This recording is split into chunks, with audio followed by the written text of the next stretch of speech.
First, to a shocking story. This 84-year-old Alzheimer's patient is dead after getting into a fight with another Alzheimer's patient inside the Grand Rapids Home for Veterans.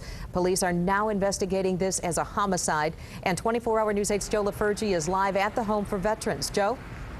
Yes, Sue, we are speaking to that victim's family as we speak. They tell us they are concerned as Andrew Ball's wife is still a resident here at the Veterans facility. They also say this is not the first time he had been abused or attacked, I should say, at the Veterans home. Tonight, the suspect also remains at the home while prosecutors review the case. Local veterans advocate Mike Bury came to the Veterans home on Monroe Northwest when he heard of the death. It seems like it was just a very unfortunate, not an accident, but it was nothing thought out or provoked, and both families are devastated.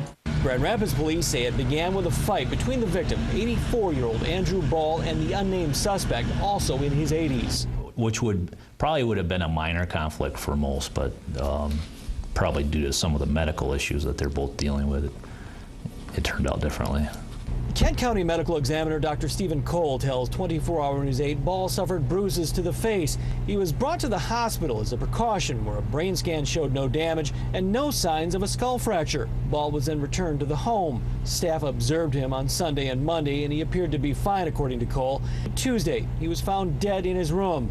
Dr. Cole says the cause of death was likely pneumonia as a result of the beating. The suspect, who hasn't been charged, remains in the Alzheimer's ward at the Veterans home. Obviously, they're well aware of his conditions, and hopefully they're taking the precautions right now to keep him isolated. Prosecutors may face a difficult task. It's unclear whether the suspect has the capacity to understand right from wrong. And if he is charged, what do they do with him? Most jails don't have an Alzheimer's ward. So there's all kinds of dynamics to this case, and that's what we're trying to work through right now.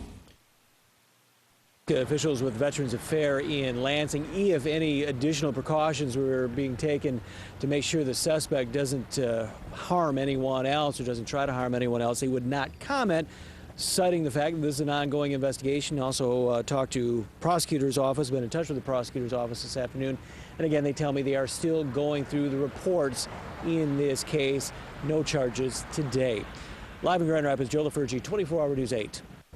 Thank you, Joe. Right now, we have a crew talking to Anthony Ball's family, and you'll hear that interview tonight on 24-hour News 8 at 11.